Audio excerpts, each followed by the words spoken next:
born for the luxury. Like, I'm here for all of it. She's worked with billionaires, and now she's sharing their secrets with us. And it's like they've hacked a different type of system, and they know a different type of truth. The Witch of Wall Street, Laura Tynan, is back on Intentional Living with Courtney Meyers. Oh my God, this is amazing. To help you manifest your wealthiest witch life ever.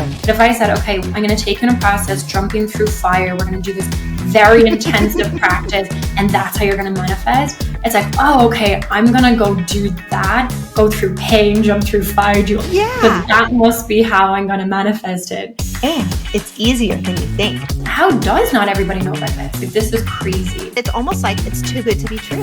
On the next Intentional Living with Courtney Meyers. Welcome to Intentional Living with Courtney Meyers, a podcast dedicated to those seeking a more fulfilled and purposeful life through thought-provoking conversation, spiritual exploration, and authentic connections. The intentional movement has begun, and if you found yourself here, you are a part of it. Intentional Living with Courtney Meyers starts now. Hi, Laura. Welcome back to Intentional Living with Courtney Meyers. I am so excited to catch up with you today. Oh, Courtney, it's so good to be back joining you. Very honored to be here again. Yes, you are my second repeat guest. And it's like, I feel like I kind of want to call you like my resident wealthy witch, on the show, because I just love everything you're doing. And I think you have such great information and practical information, but I think we should have kind of more of a fun, juicy talk today, kind of about abundance, because we are in an abundance year now. We are in an 8 year. And so let's dive into really wealth, luxury, the finer things that I think a lot of us want, but it's a little bit out of touch sometimes. Oh, definitely. I know the last time we spoke a lot more on the practical, strategic side around wealth creation. So listeners can definitely go and check out that episode. But I'm super excited to, explore more of the witchy side of this conversation, more into the juicy details, as you said. Well, and even on the witchy subject, I mean, after talking to you, and I talked to Liz Roberta too about this witchiness, and I've just latched onto it, this idea of being a witch. It's so fun, it's I know we're not in Halloween, but it's so fun, this year-round witchy aspect. I even picked up a book in the bookstore the other day. It's about witches. It's sitting on my nightstand so that I could read it. I want to get the other one you were talking about, but there is an aspect of us that we can conjure up anything and everything in our life. And that witchiness really does exist in us. And so how do we step into our full witch potential? I love the witchiness. I mean, I love my witches.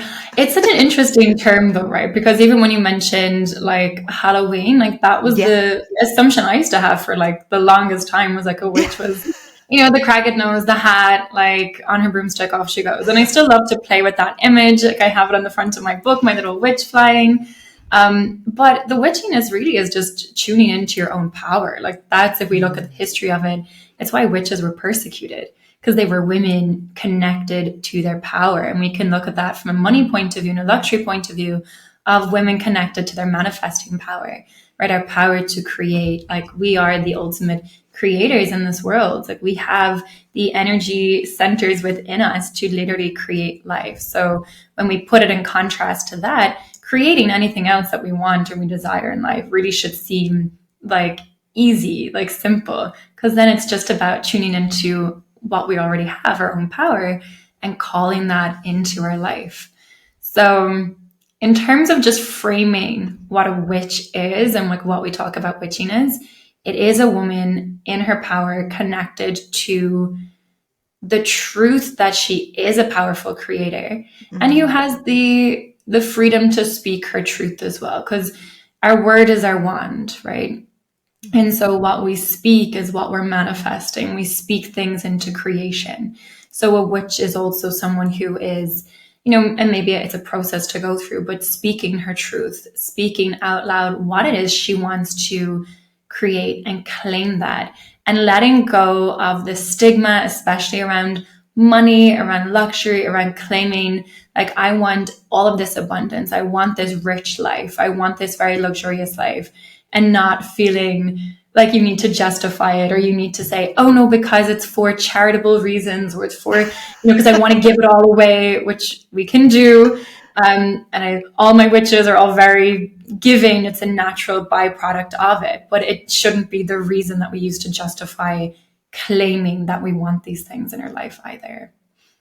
Why do you think we have to justify, or we apologize for wanting that luxury and that richness? Because I even had a guest on here when we did a little bit of a human design exploration, and she used me as an example. So she kind of did a little bit of a background, and she said to me, and I've had other, intuitives in my life say this to me, like, I am built like in my makeup for a life of luxury and ease, and all cards on the table. I'm not living that right now. I'm in like a building phase. So it's kind of like, I feel this like discord, and it's really actually hard to bring your mindset to that space when you're like working towards it and you want it or you need it. And like, even like you said, finding your voice and speaking those words into existence can be difficult. And a lot of the times we apologize or we downplay this idea that we want this, or we want to welcome the wealth into our life. Why is that there, do you think?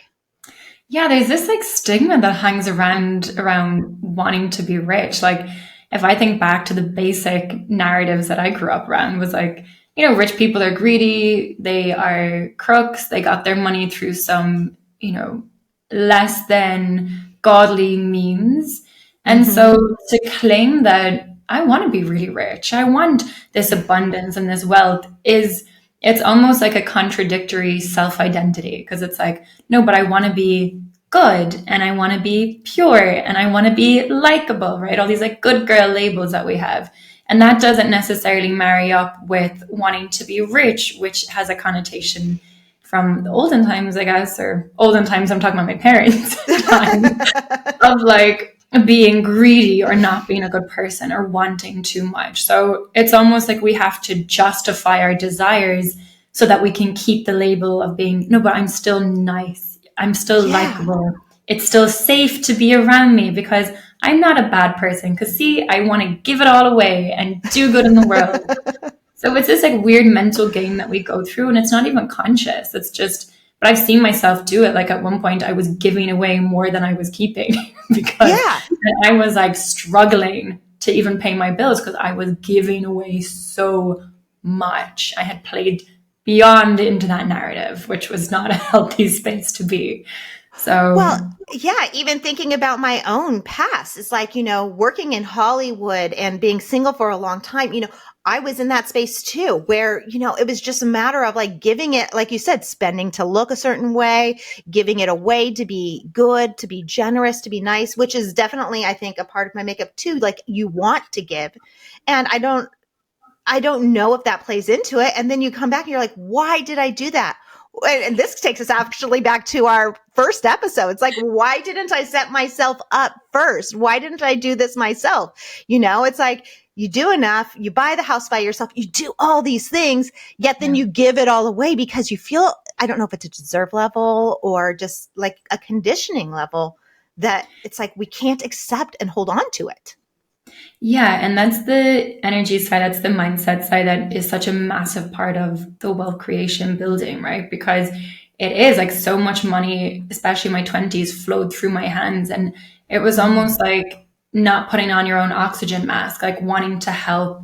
Like I had such a strong desire of like the minute I got money to want to give it back to the people, to take care of my parents, give it to my sisters, give them experiences, because it felt so just inherently weird for me to just have it sitting in my bank account and knowing there was people around me who I could give that to. And it took a while to kind of like rebalance that financial thermostat to be like, it's okay to have excess in your bank account. It's okay to have excess in your savings, to have investments, right?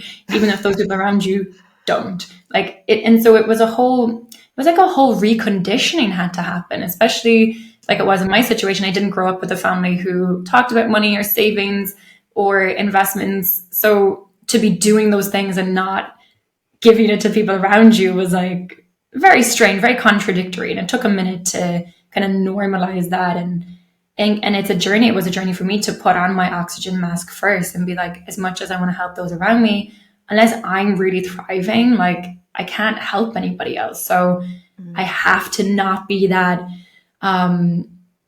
last on the list kind of woman of like, I'm going to help everyone and I'll be last. Cause that's like a very subservient almost kind of energy, which is pretty gross to be in. So yeah, it took a minute to kind of have that lesson and change things. Well, it's almost like a martyr energy. It's like, oh, I'm going to Yes. give everyone else, and then you're going to sit in your space and like, but woe is me, or I don't have it now. I mean, even when you're talking, all I can think about is like my husband. Like the minute we know we have something coming in, I'm already like, okay, we can do this, this, this. He's like, you're spending it before it's even in the bank account. Like, like it's such I'm what, 41? I'm almost 42. How long have I been doing this? I've been doing this my entire life. And even thinking about it, I came from a family that was, upper middle class that had, we did all our 2 vacations a year. I went to a private college. Like I got a car on my 16th birthday. Like I was very lucky. I was very taken care of. My parents, really financially took care of me in a great spot. They helped me, and buying my first house and all these different things. So I'm very fortunate and lucky in it. But like, then I think about it and I go, where did this conditioning begin?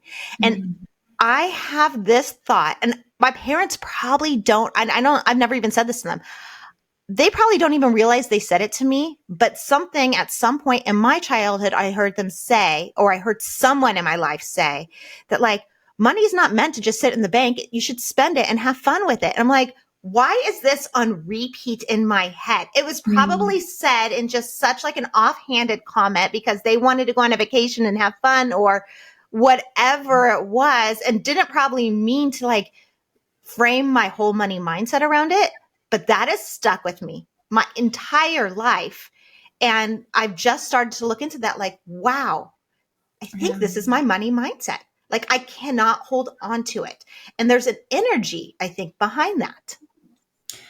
100%. And it's why, big focus of what we do in the witches is like setting up the strategic structures because it's almost like the boundaries for your money. And it helps to kind of counteract some of the mindset conditioning or youth conditioning that we have as we're working through our mindset and reprogramming beliefs and doing all that energy work. It's almost like we put these breaks in place of like, all right, we're going to have little cauldrons for your money to go to. And we just know that's where it's going to go. And it has to be in that cauldron. Okay. So as we're reprogramming things, we just know that there's like a break, there's a safety boundary on our money as we're going through the process. Because yeah, so many of us were brought up with, and it's such a passing comment. Like it's such a passing comment. And, my partner was saying that his first person that he ever met who had money, his advice to him was, well, you're going to die one day, so you can't take it with you.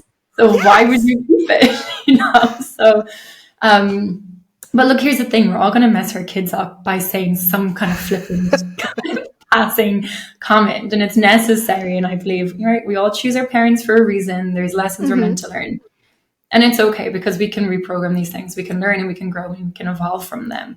But being aware of just the stories that we tell ourselves around money, it's so important. One of the ones that always came up for me was when you have money, everyone's just want to take it from you. And so there was this like secrecy around what you had, or just this fear of the minute you get it, people are going to start coming for you and like taking it. And it was something that came up so strong. And then I was giving it all away. And I was like, oh God, I'm living into this fear that I had. So yeah, the programming from being young, like it's up until what, age 7 or 8 that our beliefs are formed. And then we're kind of on the forever path of getting rid of them and going back to a neutral state again. But yeah, the awareness is key.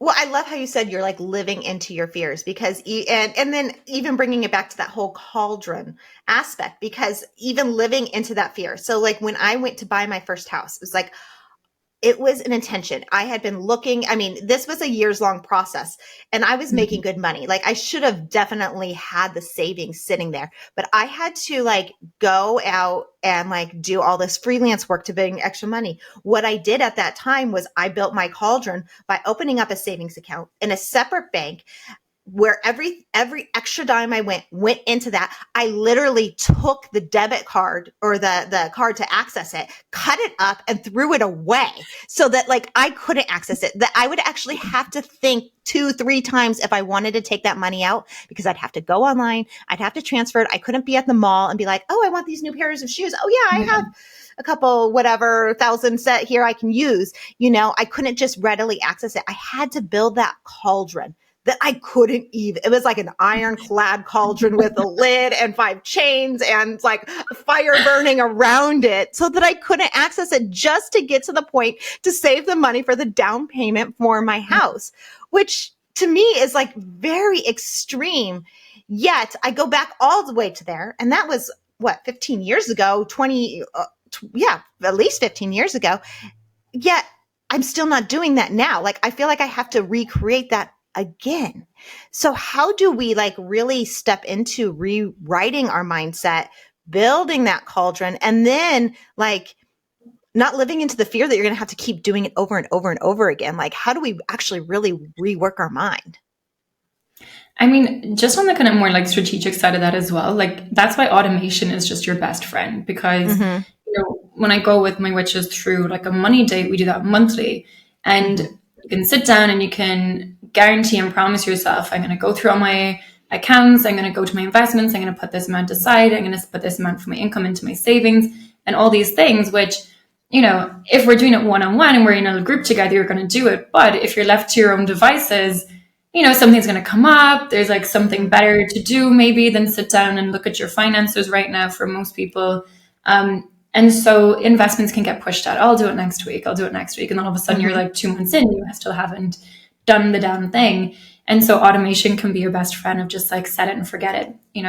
Okay, if I'm getting this money in, we're just going to make sure that this is automatically saved or this is automatically invested, or I'm going to make some commitment to myself. And maybe it's tied to, once I do this, then I get to create a little pleasure moment for myself. Like I'm going to, bake something or have that glass of champagne or go for a walk or whatever it is, something kind of tied to pleasure of like when I sit down and actually do my money date, I'm going to reward myself at the end of it. So something to just entice you as well to actually go and do it. If you're not in a community, if you're not in a group where it's normal and your girlfriends are chatting about it, right? If you're kind of the lone witch out there doing something new on her own and she's like, all right, I need to set this as a new habit.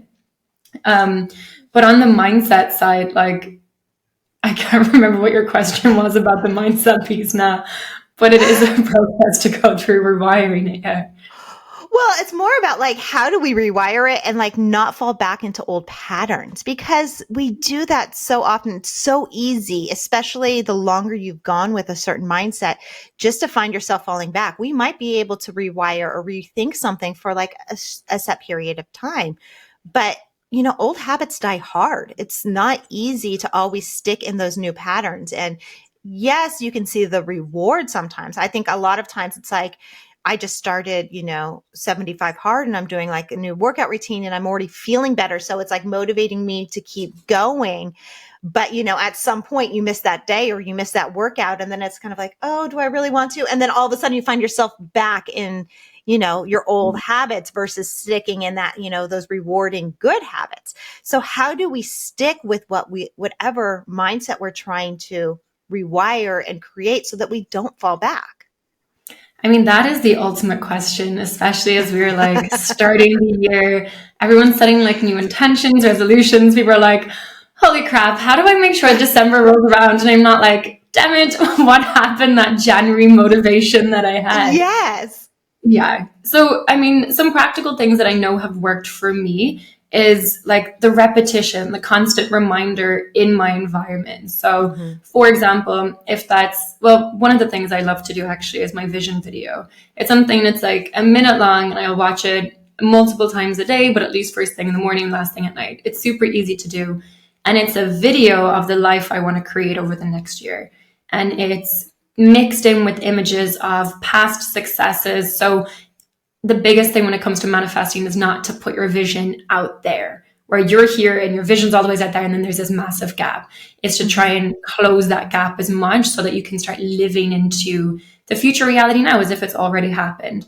So the way I do that is when I'm creating my video, if it's like a luxury holidays I want to go on, or if it's a certain fitness goal or financial goal, I'll put in images with it of things I've already manifested from my past. So it's like merging my past and my future reality. So my subconscious isn't like, oh, this is all new. This is so foreign. It makes it feel really familiar. Where now, like when I watch my vision video, I'm like, oh, like this is already done. Like this is just such a natural progression that's going to happen. It's normalizing those manifestations, which work really well, I think, so that we don't have this mindset of I'll get there when, and we distance ourselves from what we desire. So it's about bringing the desire as close as you can to you.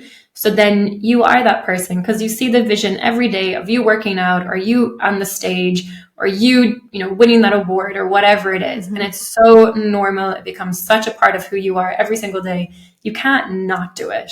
So that's something I love to do. It's one of my favorite manifestation tools or creation tools. Something else is just like reminders in your environment. Like if there's something that you want to go and achieve or create, like have reminders around you. And that can be you're on your screensavers, on your phone, on your computer, like creating, like if it's the images like behind you, like you want to change that up and put something of what you want to manifest. If it's reminders on your phone, if it's part of your journaling practice every day, but it's the reminding yourself what you want. A goal card. Bob Proctor was one of my mentors. It was something he like ingrained in us, was like carry around your goal on a piece of card, like, and put it in your pocket, take it everywhere with you. And it's this thing of like, so that when you put your hand in your pocket, oh yeah, I'm remembering my goal, and you're creating new neural pathways in your brain. You're creating this new connection of like, oh yeah, this is where I'm going. Because what can happen so often is we set our goal, we do the whole process at the start of the year, and then we get on with our life, and someone goes, well, what are your goals for the year? And you're like, oh wait, let me pull out my phone and go back and see what I wrote down, because I don't remember, right? Because we forget, we get busy. And so ways to constantly remind yourself of, this is who I'm becoming. This is why I'm turning up. This is why I'm not going to miss a day. So they would be like two helpful kind of tips. There's so much more we can delve into this. I have a whole process that I can go through with you, but they're just like two very practical things that people can do like today. Open up your Canva, make your movie, get on with your day. That's so cool. I love the movie aspect because we are such visual people. And what is the first thing most of us do in the morning is, I know it's not good. I know we're not supposed to. I know we're not supposed to open our brain into our phone and our email and all these outside opinions coming out. But what if we open up our phone to that video every single morning? That's just ingraining it. And that's just, I feel like that's almost like taking this vision boarding or the scripting to another level that's always talked about. Because, we do the vision boards in my family. I talk about journaling so much on the show. I've even talked about it as being like my superpower. That's how I manifest. But it's so easy just to get busy in your day and not hold yourself accountable to it. So that video, I think, is brilliant. I've actually never heard of the vision video. And I think it is such a great tool because it is so natural to grab your phone and just be able to watch it 30 seconds, a minute, that is putting yourself in that situation. And I mean, I love it. And even like you're saying, putting a piece of paper in your pocket or something. When you were saying that, I was thinking about this crystal I used to have, that it was actually made to hold your thumb in it. Like you could feel it. And if you have something like that you set the intention in and you hold it with you, every time you touch it or put it in your pocket, it's going to make you think about whatever intention you set with it. So, I mean, those are such big tools. I think they're so simple, but can really like change the way you think about it all. 100%. And I think that's one of the things that we struggle with, is that we think it should be a struggle, but it's actually, it comes back to it's easy. Like it's the simple things that make the difference. And I've heard so many kind of older, wiser teachers in their like 70s, 80s who reflect back on their journeys. And they always say, it's easy, but how many people are willing to do it? And so it's not like the easiness is, do your gratitude journal every day. It's going to make a massive difference. Look at your vision video every morning, every night. you know your subconscious mind is your manifester in your life. And you know it doesn't speak words, it speaks through images, right? So we speak to it through our images, through our vision video. We know music, the emotional side of it, that's our manifesting mind, that's our subconscious mind. So add music to your video, make it feel like you're engaged with it, right? So we know these things, and it's like, really just do your gratitude journal, write out what you want, keep your goal card, watch your vision video. That's not hard enough. But if I said, okay, I'm going to take in a process, jumping through fire, we're going to do this very intensive practice, and that's how you're going to manifest. It's like, oh, okay, I'm going to go do that, go through pain, jump through fire, because that must be how I'm going to manifest it. It's like, no, it's the simple processes, but it's simple in understanding, but the challenge is in the consistency. And that's where the majority of people are like, oh, that's too easy. Give me the hard thing. But it's not easy in the sense because most people won't do it consistently. They might do it once, but it's a consistency where we're reprogramming our mind. Like you're reprogramming. You can't just watch something once and expect it to be done. You can't say your affirmation once and be like, hey, where's my money? You're literally rewiring it. You're creating new neural pathways, and you got to keep focusing on what you want so that the old ones die off. You're literally your brain is malleable. It's flexible. We're re-shifting it. There's going to be a bit of discomfort. There's going to be creating a new habit. There's going to be a moment where it's like, oh, I want to give up because this is like triggering my nervous system so much. Everything right now is like, leave, run away. It's like starting a new fitness routine. It's like, it's uncomfortable at the start. It's sore. You're walking in, you're like, oh my God, I don't belong in this gym, or whatever it is. But you stick with it, you move through that discomfort, and, saying yes into whatever you want to manifest. It's moving through that discomfort at the start of creating that new habit, and then just consistently applying those simple practices, and they work. Why do you think we want to make it hard? Why do you think we're more willing to jump through all these, like the fire, and do all these things and think that's going to work versus like do the hard, which is the easy, the hard that is the consistent? I know even for me, it's like, I know what I need to do to get in better health. Those are two of my words for the new year, health and wealth. I mean, these are like two things, and I know the simple steps that I need to take, but it's like such a challenge. Like I have to gamify it is what I'm doing essentially, making a game or a challenge out of it sometimes to make it harder, to create that challenge so I stick to it versus just like the easy consistency. Oh, write your gratitude today, or, look at this thing. Like it is really simple steps, but the simple steps are harder than the hard things that we think we need to do. I know, it's a really fascinating way that our mind works. I don't know if it's like some conditioning thing, but the one thing that I can recall back to is like, oh, if it was that easy, everyone would be doing it. Yes. So it's this belief of like, it couldn't be that easy because life has been hard and I wouldn't choose it to be hard, but it must be hard to get to where I want to get to, because if it was easy, I would have chosen that path. And so if it was that easy, wouldn't everyone be doing it? Wouldn't everyone just have money? And I get this pushback even with investing when I talk about it. They go, oh, if it was that easy to build wealth, wouldn't everyone be doing it? And it's like, well, it's because, I think, there's a lack of education around it. Like when I really began to understand how to invest, how you actually build wealth, how you can become a millionaire easily. And I don't say that like become a millionaire overnight, become a millionaire easy. It's going to take time. It was kind of like, wait, how does not everybody know about this? Like, this is crazy.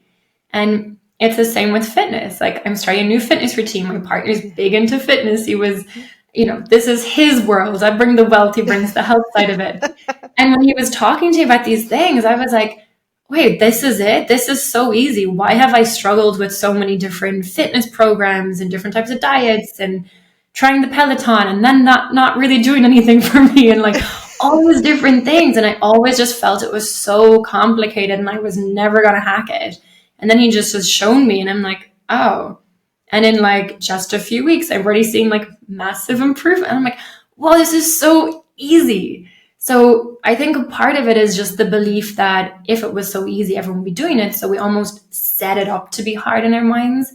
And then there's also a part which is just very obvious around education. Like if you don't know, like we don't know what we don't know. So if you don't know better, how can you do better? Or how can you do something different to the masses? Like we're not, like no one's teaching you, oh, this is how you just stay in shape and stay fit and healthy really easy. And this is how you stay financially fit and healthy really easy. Like there's no class teaching that in a very simple way. So it's almost like we expect it to be hard. And if someone tells us, no, this is all you need to do, like I can guarantee people will do like FX trading and do all the crazy crypto, types of trading and gambling before they will open up an investment account and just consistently invest in an index fund because they're like, no, that seems too easy. That's not going to work. And I'm like, well, what you're doing is expecting it to be hard and you're taking the risky, hard route that definitely doesn't work. So, yeah. It is mind-boggling because even when you're saying this, it reminded me of something I was thinking about when I was getting ready to talk to you today was even this, I remember someone saying, and I don't know who it was in my life, that like, in our minds, we think we have to work harder to get more, to manifest more, to create more, to bring in more money. If I just work that extra hour, I will make more money or I will get ahead. I mean, even before we jumped on here, we were talking about, do we do more or do we allow more, with the spiritual versus the strategy? There's all these different ways you can go. And it is a combination of both. But like, if it was that hard work produced wealth and results in that way, then so many more, like you said, so many more people would be wealthy because there are so many hardworking people in the world, that manual labor of just showing up, multiple jobs, things like that.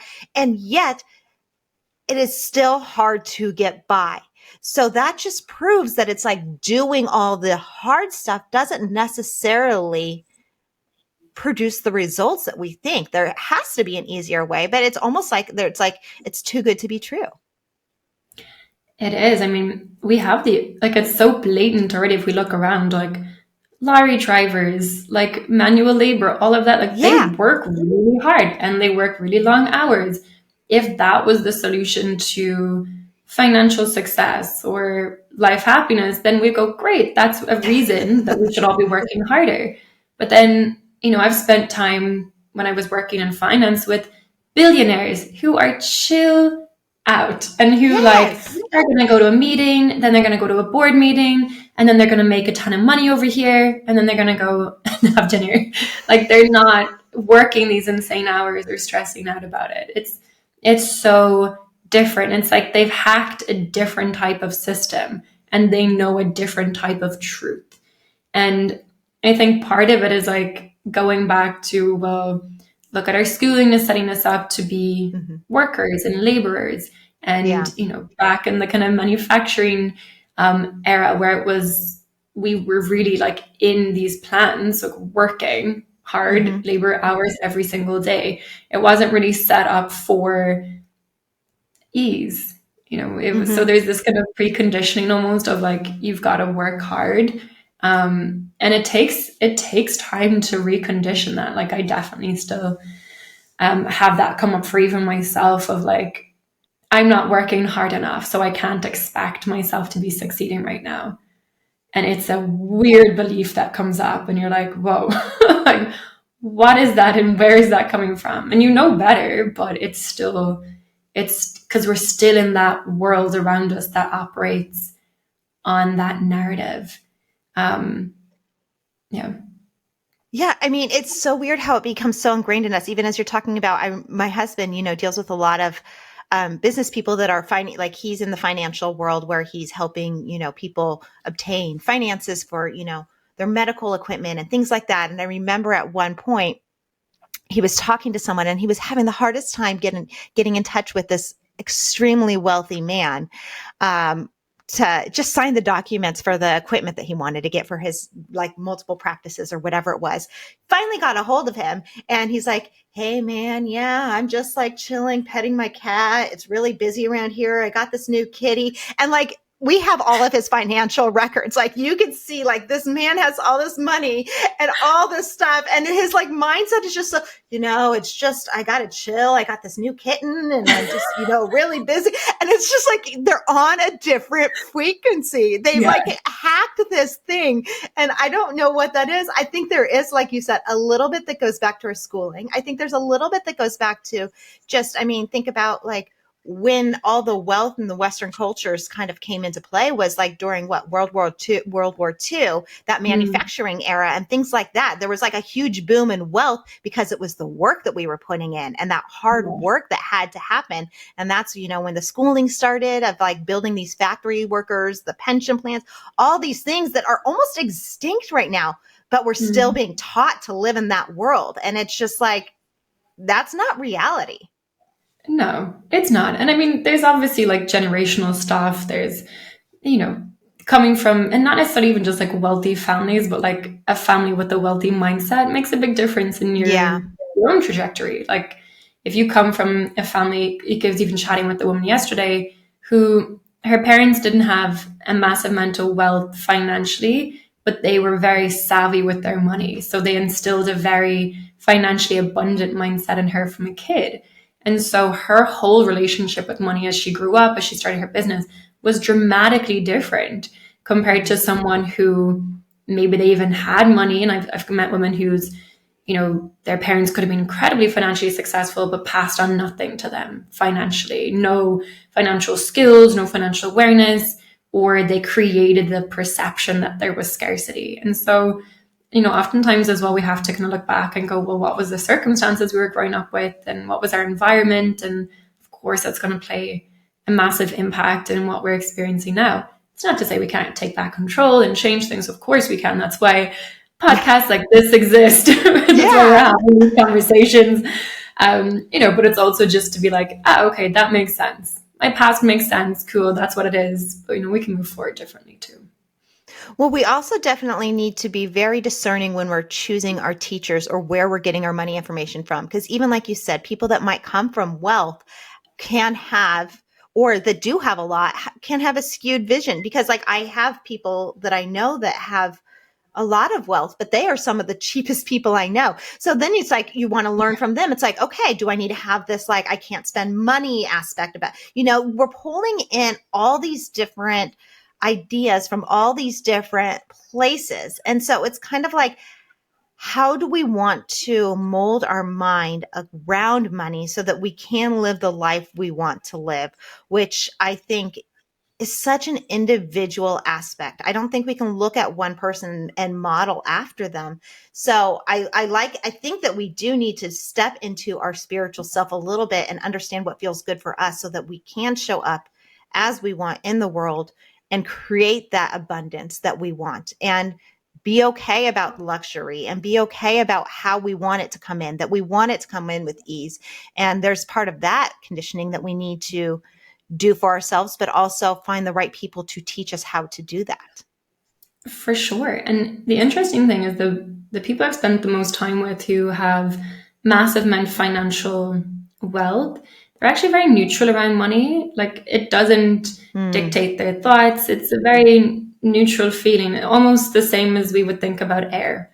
Like I'm not worried about if I'm going to have air to breathe tomorrow or if you're going to take too much air, which is going to reduce my air. It's just, it's there and I breathe it in and breathe it out. And they have this very similar mentality around money of just like, it's circulating, it's always there, it's always ever present, right? It's very a neutral feeling around money as well. So even when you're learning and you're setting financial goals for yourselves, as much as I'm definitely an advocate of setting your savings targets, your investment targets, when it comes to in your business, setting financial goals can be helpful as a benchmark, but it shouldn't be the priority for your actual financial success because money is the byproduct of doing certain things.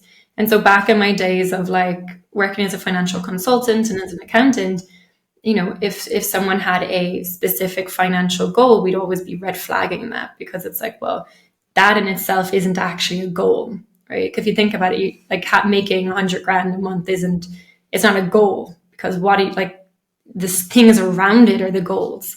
not the Mm-hmm. money. So it's almost like taking the emphasis off having just the money as the financial goal and be like, okay, well, what can my goal actually be? Maybe it's serving a certain number of people, or maybe it's winning a certain number of contracts. And so it's like taking the emphasis off this number, this financial target, and actually putting it on what the real goal is, which is what are the things I need to bring to the world? How can I serve people in my community, in my business more? And the money will be the byproduct of that. And I remember when I first came across that concept, it really kind of blew my mind, because I always had been setting financial goals. Like, this is the goal of Yes. how much I want to make. And when I stepped back and looked at that differently, I was like, oh, that makes so much more sense. And it feels so much easier, because you're like, oh, I can focus on serving this number of women. And that's exciting. That's tied to my purpose and my mission. Making X amount isn't tied to my purpose mission, but it's going to be an amazing byproduct of me turning up and doing what I'm here to do in the world. And that one shift, I think, made quite a big difference for me as well.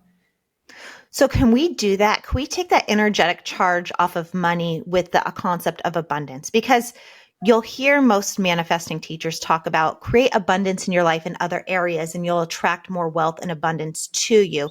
But the term abundance to me is just so encapsulated with the word, with money, with the charge of money, with wealth, even luxury. All of that stuff is so just focused around money itself and that energetic space. So how do we remove it to create that neutral space so that we can see abundance as something more than just the dollars in our bank account or how much something costs, or even when it comes to something like luxury and pampering and treating ourselves and the finer things in life? How do we take the dollar sign off of that? I mean, there's a couple of parts to this question that I'd love to kind of dive into. The first thing, even just like around money and the neutrality of it, like it's something I decided maybe not that long ago, maybe like 2.5 years ago, just made a very clear decision in my life that I was never going to let money dictate my emotions again. Even when I had a lot of money, when I didn't have a lot of money, like the high or the low, I just was like, I'm not allowing this thing called money to ever dictate my emotions. So, back as I was investing and doing all these different things, whether there was green or red going on, I was like, I'm not letting this impact how I'm feeling. And it was such a massive decision.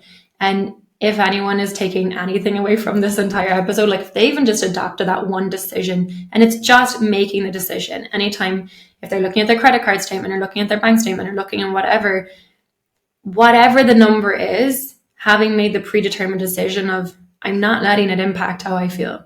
Like, I'm just going to make that decision. And maybe at the start it doesn't work. Maybe the first time they're like, but it's terrifying me and I still feel like shit and whatever. Okay. But it's like practicing and making the decision. I'm not letting this dictate how I feel. And that has been the biggest impact for me, impactful decision to create neutrality around money. So if it's up, it's down, whatever it looks like, I'm still the same. I still think the same about money. It's just flowing. It's fine. It's always going to be fine anyway. I just have taken the charge, the positive or the negative, out of it. And I made that decision a while back, and it just changed things so much for me. At the least, emotionally, mental headspace of like, I'm never going to have to stress about it again. Whatever happens, it's never going to be something that I'm going to allow dictate my emotions. And it's been one of the best decisions I made. And then, of course, naturally, things get better because you don't have the emotional charge to it. It's just neutral. And so things flow better anyway. But in terms of like luxury and abundance, like I think you and I are the same, like born for the luxury, like I'm here for all of it. Like last year I treated myself to so many like beautiful experiences with my like girlfriends and just one of these very luxurious experiences. And I'm all about the luxury lifestyle as well. I mean, can we take the monetary charge out of luxury? It depends. It depends what luxury means for you. Like going on a very luxurious retreat to Greece last year with one of my besties, like, yeah, of course, that was amazing. And of course, there's a monetary exchange for that experience. But can you also be intentional in your day of bringing in luxurious moments? Of course, like even small things like how you put on body lotion. Are you like taking a moment to slow down, touching with yourself, like really enjoy this experience of creating a luxury moment for yourself? Or how you make your food, how you present it on your plate, and like having these little moments in your day for you. We can bring luxury down to that level even as well. But given the lifestyle I like to live and the work that I do, like luxury and money are always going to go hand in hand. So, yeah, but we can bring it in little ways as well throughout the day. But it's also why talking about money and how you manage it and how you save it for the things that you want is such a big part of the work I do. Because as much as I want to live my most luxurious life, I want that for the women in my world as well. And I suppose on that, it also matters to decide what it means for you. Because my version of luxury, of my wealthy witch life, is going to be different to my witch next to me. And that's perfect. That's how it's meant to be. I don't prioritize going to fancy restaurants anymore. It doesn't give me a kick. I don't prioritize buying designer stuff anymore. I don't get anything from it. I did in my 20s and I don't anymore. It's not what my wealthy witch life looks like. And when I really sat down and was like, what does my wealthy witch life look like? What does that luxurious life, that life of financial freedom look like? I began to realize all the things that it didn't involve, like the luxury brands, so-called luxury brands, designer brands, all that kind of stuff, fancy restaurants. I was like, yeah, they're nice, whatever, but they're not anywhere on my top priorities. Different things matter to me more. So I get to define what luxury is. And I'd invite everyone to go through that practice of just asking, what does my wealthy witch or what does my luxury life look like for me? And at least then you're moving towards what's meant for you, not what's meant for someone else or what Instagram is telling you success is, or that you've made it because you've bought your Chanel bag. Like, that's your jam. Awesome. But if it's not, that's great too. Just know what's your soul desire, what you truly want, and what's just ego remnants left over from social media flaking its stuff on you. Yeah. But that's such a cool thing that I think trick we can do to help bring us into that abundance and luxury mindset is, sticking with the witch concept, is creating rituals around everything we do. So it's like creating that luxurious meal. Maybe going to fancy restaurants is your thing, but you're starting from scratch and you don't have the means to do that. Create that fancy restaurant in your home. Set up your plate like that. We can start to bring that space into all of our different areas. Like you, I wanted the designer things in my 20s, and now I'm like, does it really matter? It's going to go out of style. Yes. Do I have a Louis Vuitton duffel bag? It is great. And it'll last me for years, and I will pass it down to my daughter. It is like, because of the quality. There's some things that luxury does buy with quality. But then I also heard, it was a colleague of mine saying, she was in a meeting with like all these she was in fashion, and with all these extremely high-end designers and things like that, and people, and they're just like, we don't buy this stuff. This stuff is produced for people to look rich, but the rich are wearing the Target t-shirt, the black t-shirt from the drugstore. They don't care. It's like, we do need to assess where that luxury lives in our life and spend accordingly to that, because that makes you happy and it fulfills you, but don't do it for the gram, like you said. Don't do it for the ego. Yeah, which, in my 20s, I did 100%. I did too. And I would go back and do it again to give myself that experience. Coming from a, small place in Ireland, we didn't have designer stores. So when I got to London and I got to walk into like Louis Vuitton, and I was like, oh my God, are they going to kick me out of here? Like, I've never been into this store. Like, it was a moment, and I'm grateful that I gave myself all those fun experiences. But as I'm getting older, I'm like, I'm not even older, just changing, I guess, becoming more true to who I really am, and my own true desires, not like external perception desires. It doesn't really matter for me. It's not my priority. And that's okay. So I think what you said is like value-based spending. Like, what do you value the most? Like, what actually matters in your life?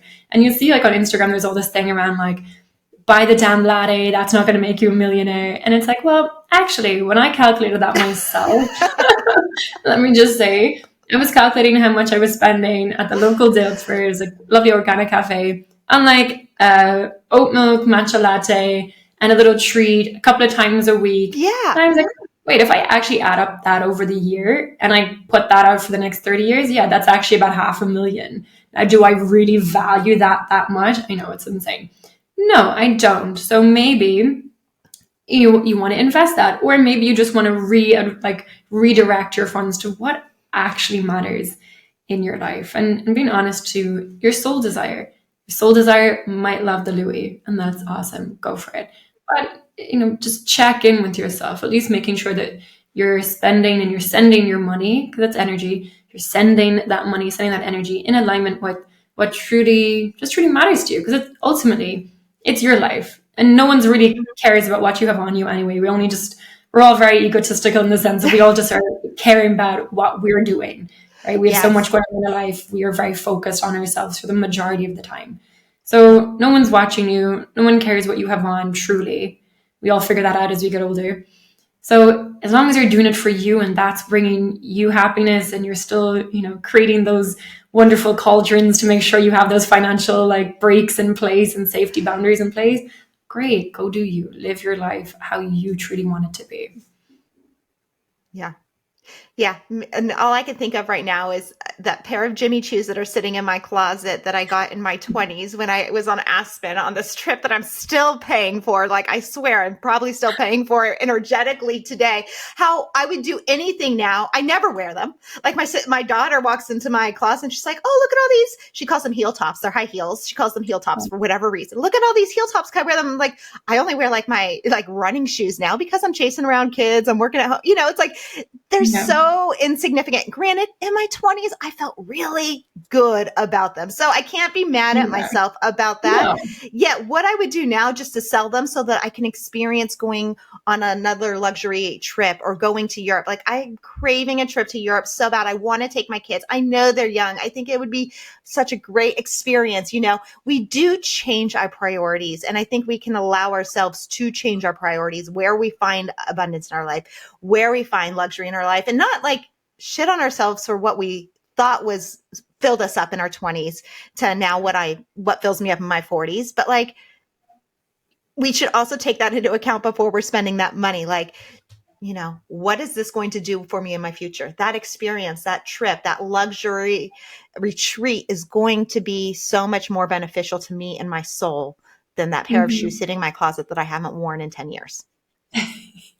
I mean, that's when I first went to New York and I went to the Manila Blahniks store and I had my little Sarah Jessica Parker moment. I was just like, yes. Oh my God, this is amazing. So yeah, you can't shit on your past self for doing those things, because you know what? She led us to where we are today, and that's a beautiful journey. But yeah, it's just, especially in today's version of social media success, I think it's always just an important reminder for all of us, me included, to just check in. Are you living and spending your money in alignment to your values? And if you are, cool. Then there's no FOMO, there's no jealousy, there's no, oh, I wish I was. No, it's cool, because you're prioritizing what actually matters for you, where you want to go in life. And then we're all good, right? We don't have to feel disconnected or kind of disfragmented. It's no, I feel whole and aligned with what I'm doing, because I have intentionally decided to do it this way. Mm-hmm. And then it's good. It's free flowing. I love that. Intentionally decide where your wealth is coming from, where your abundance is coming from, where your luxury is coming from, where your money is coming from, and how you are spending it. So with that in mind, how do we go with you? I know you have a luxury retreat coming up for all your wealthy witches. How do we join? How do we go on this? I know it's going to be amazing and luxurious and beautiful. So how do we get involved? Oh my God, we have the most incredible, luxury 5-star retreat created for these amazing women that are going to join us. It's in April. We're doing it in this incredible resort called the House of Aya. It is luxury from the moment you arrive. All you got to do is turn up at the airport and we've got everything else covered. We can share the link, but it's MexicoWomen'sRetreat.com is where all the details are. Obviously, if we're connected on social media, you'll see it on my page, or you can send us a message if you have any queries. But I mean, that is the embodiment of health, wealth, radiance, riches, luxury, abundance, sisterhood, connection, soul transformation. I'm super excited for the women that are going to join us on this, because it's definitely going to be a very transformational few days. So much fun. And how do we get your book so that we can read it on the beach in Mexico with you? I love you so much. So this is the book, The Witch of Wall Street, and it's available on Amazon now. So you can go and check that out there. So much fun. Laura, thank you so much for joining me. I know you also have some master classes coming out and a lot of things. So check out Laura's website to get in touch, learn everything wealth, witch, and woo. And I just love our time together. Thank you for joining me today. Thank you, Courtney. You make my cheeks twitch. You make me smile so much. Thank you for having me on the show again. Of course, we will do this again. I can't wait to talk soon. Thanks, Courtney. And that's it for today's Intentional Living with Courtney Meyers. Thank you so much for joining us. And thank you, Laura Tynan, for another fun conversation all about wealth, woo, abundance, and luxury this time. We really dove into that topic. If you want to get in touch with Laura, get her book, go on her retreat, or just reach out, I'll put all the information in the show notes below. And as always, you can find Intentional Living with Courtney Meyers and Intentional Media on our website at CourtneyMyers.com. That's where you find our books, our courses, and everything else we have going on. And don't forget to like, share, and comment on this episode if you like it. Can't wait to hear what you have to say, and I'll talk to you soon. Bye.